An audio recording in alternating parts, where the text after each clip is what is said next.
అందరికీ నమస్కారం. ఎప్పుడైనా తక్కువ క్వాంటిటీలో మటన్ కానీ చికెన్ కానీ తెచ్చినప్పుడు ఇంట్లో అందరికీ సరిపోయేలా ఎక్కువ కూర అవ్వాలంటే రకరకాల కలుపులు వేసి వండుతూ ఉంటాం. అయితే అలా కూర ఎక్కువ క్వాంటిటీలో రావడం మాత్రమే కాకుండా నోటికి ఎంతో రుచిగా ఉండే మన తెలుగువారి ట్రెడిషనల్ వంటకం గోంగూర మటన్ ఎలా చేయాలో ఇప్పుడు చూసేద్దాం.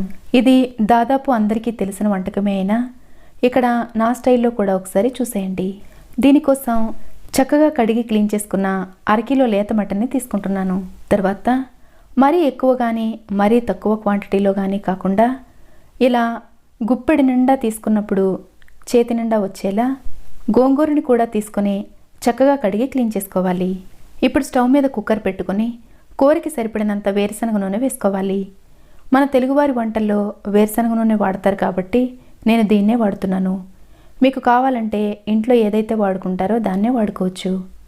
నూనె కాగిన తర్వాత 3 మీడియం సైజు ఉల్లిపాయల్ని సన్నగా కట్ చేసిన ముక్కలు, కొద్దిగా కరివేపాకు వేసి మంట మీడియం ఫ్లేమ్లో ఉంచి కలుపుతూ వేయించుకోవాలి. ఇవి ఇలా చక్కగా మంచి రంగులోకి వేగిన తర్వాత 5-6 పచ్చిమిర్చీలను కచ్చాపచ్చాగా దంచిన పేస్ట్ కూడా వేసుకోవాలి. ఇప్పుడు ఇందులో ఉండే పచ్చిదనం అంతా పోయేలా 1 నిమిషం పాటు కలిపిన తర్వాత అర స్పూను పసుపు వేసి దీన్ని కూడా 1/2 నిమిషం పాటు వేయించుకోవాలి. ఇప్పుడు మనం చక్కగా కడిగి క్లీన్ చేసి పెట్టుకున్న మటన్ని కూడా వేసి మంట హై ఫ్లేమ్లో ఉంచి 5-6 నిమిషాల పాటు కంటిన్యూస్గా వేయించుకోవాలి.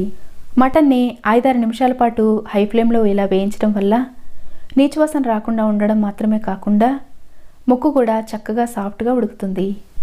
5 నిమిషాల పాటు వేయించిన తర్వాత ఇందులో 1 స్పూన్ అల్లం వెల్లుల్లి పేస్ట్ వేసి ఇందులో ఉండే పచ్చిదనం పోయేలా మరొక 2-3 నిమిషాల పాటు కలుపుతూ వేయించుకోవాలి. ఇలా కొద్దిసేపు వేయించుకున్న తర్వాత దీని మీద మూత పెట్టి మంట లో ఫ్లేమ్లోకి టర్న్ చేసి నెమ్మదిగా ఉడకనివ్వాలి. ఇలా ఉడికించుతూ ఉన్నప్పుడు ఇందులో నీళ్లు ఊరుతూ ఉంటాయి. అయితే ఈ నీళ్లు కూడా ఆవిరైపోయే వరకు మధ్య మధ్యలో మూత తీసి కలుపుతూ వేయించుకోవాలి. దాదాపు 10-15 నిమిషాల పాటు మూత పెట్టి మధ్య మధ్యలో వేయించుకునేసరికి ఇందులో ఉండే నీరంతా ఆవిరైపోయి ఇలా ఆయిల్ సపరేట్ అవుతూ ఉంటుంది. ఇప్పుడు ఇందులో రుచికి సరిపడా ఉప్పు, తినే కారానికి తగ్గట్టు 2-3 స్పూన్ల వరకు కారం వేసుకోవాలి. గోంగూర మటన్ అంటే బాగా గ్రీన్ కలర్లో కొన్నట్లయితే చూడడానికి అంతగా బాగుండదు కాబట్టి మంచి కలర్ ఉండి ఘాటు తక్కువ ఉండే కారం వేసుకున్నట్లయితే కూరకి మంచి రంగు వస్తుంది. ఉప్పు కారం వేసి 1 నిమిషం పాటు వేయించుకున్న తర్వాత కూర ఉడకడానికి సరిపడినన్ని నీళ్లు వేసుకోవాలి. అయితే ఇలా నాన్ వెజ్ కూరలు వండేటప్పుడు వేడివేడి కూరలో చన్నీళ్లు వేసేయకుండా వేడి నీళ్లు మాత్రమే వేసుకోవాలి. ఇలా ముక్కలు మునిగే వరకు నీళ్లు పోసుకున్న తర్వాత మూత పెట్టి మంట లో ఫ్లేమ్లోకి టర్న్ చేసి 4 విజిల్స్ వచ్చే వరకు ఉడికించుకోవాలి. ఒకవేళ మీరు ముదురు మటన్ తీసుకున్నట్లయితే ముక్క ఉడకడానికి టైం ఎక్కువ పడుతుంది కాబట్టి కొంచెం ఎక్కువ విజిల్స్ వేయించుకోవాలి. మీకు త్వరగా కూర అయిపోవాలని మంట మీడియం ఫ్లేమ్లో పెట్టినా లేదా హై ఫ్లేమ్లో పెట్టినా కానీ ముక్క సరిగా ఉడకదని గుర్తుంచుకోవాలి. అయితే ఇక్కడ నేను లేత మటన్నే తీసుకున్నాను కాబట్టి 4 విజిల్స్కి చక్కగా ఉడికిపోయింది. ఇలా 4 విజిల్స్ వేయించుకున్న తర్వాత స్టవ్ ఆఫ్ చేసి ప్రెషర్ పోయే వరకు అలాగే వదిలేయాలి.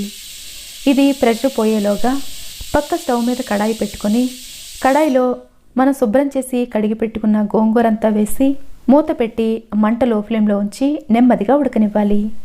అయితే తాజాగా తీసుకున్న గోంగూర అయితే అందులోనే నీరు ఉంటుంది కాబట్టి మనం ఇది ఉడకడం కోసం నీళ్లు వేసే అవసరం ఉండదు. ఒకవేళ మీరు తీసుకున్న గోంగూర కొంచెం డ్రైగా ఉన్నట్లు అనిపిస్తే ఇది ఉడకడం కోసం కొన్ని నీళ్లను వేసి ఉడికించుకోవచ్చు. ఇది ఉడకడానికి ఎక్కువ టైం ఏమీ పట్టదు కాబట్టి 5-6 నిమిషాల్లోనే ఉడికిపోతుంది. ఇది ఇలా చక్కగా ఉడికిన తర్వాత పప్పుగుత్తితో ఒకసారి మెదుపుకొని ఉంచుకోవాలి. ఇప్పుడు ప్రెషర్ పోయిన తర్వాత కుక్కర్ మూత తీసి కూర ఎలా ఉడికిందో చెక్ చేసుకోవాలి. అయితే మనం ఇందులో గోంగూర పేస్ట్ వేసే ముందే ముక్క ఇలా చక్కగా ఉడికించుకొని రెడీ చేసుకోవాలి. మనం గోంగూర పేస్ట్ ఎప్పుడైతే యాడ్ చేసామో మటన్ ఉడకడం ఆగిపోతుంది కాబట్టి మటన్ ముందుగానే పర్ఫెక్ట్గా ఉడికించుకొని రెడీ చేసుకోవాలి. ఇప్పుడు ఇలా మెత్తగా రుబ్బి పెట్టుకున్న గోంగూర పేస్ట్ అంతా కూరలో వేసుకొని ఇందులో చక్కగా కలిసేలా మిక్స్ చేసుకోవాలి.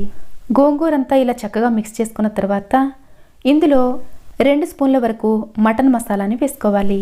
మటన్ మసాలా లేనట్లయితే ధనియాల పొడి కొంచెం, జీలకర్ర పొడి కొంచెం వేసుకొని కొద్దిగా గరం మసాలా అయినా వేసుకోవచ్చు. చాలామంది గోంగూర మటన్ అంటే కట్టలుగా గోంగూర వేసేస్తారు, కానీ అలా వేసినట్లయితే మరీ పులుపు ఎక్కువ వచ్చేసి టేస్ట్ అంతగా బాగుండదు. అందుకే మరీ ఎక్కువ తక్కువ కాకుండా ఇలా సరిపడినంత వేసుకున్నట్లయితే మంచి టేస్టీగా ఉంటుంది. ఇదంతా వేసిన తర్వాత మూత పెట్టి మంట లో ఫ్లేమ్లో ఉంచి మరికొంచెం సేపు ఉడికించుకోవాలి. ఇక్కడ నేను కూర కొంచెం దగ్గరగా ఉండేలా చేస్తున్నాను కాబట్టి ప్రత్యేకంగా నీళ్ళేమీ వేయలేదు. ఒకవేళ మీకు ఎక్కువ గ్రేవీ కావాలనుకున్నట్లయితే ఇదే స్టేజ్లో కొన్ని నీళ్లు వేసి ఉడికించుకోవచ్చు. కూరంతా ఇలా చక్కగా ఉడికి ఆయిల్ సపరేట్ అవుతున్నప్పుడు స్టవ్ ఆఫ్ చేసి వేడివేడి అన్నంతో సర్వ్ చేసుకోవడమే. పుల్లగా కారంగా మెత్తగా ఉడికిన మటన్ ముక్కలతోటి ఎంతో రుచిగా ఉండే ఈ గోంగూర మటన్ మీకు నచ్చినట్లయితే లైక్ చేయడం మర్చిపోకండి. Thanks for watching.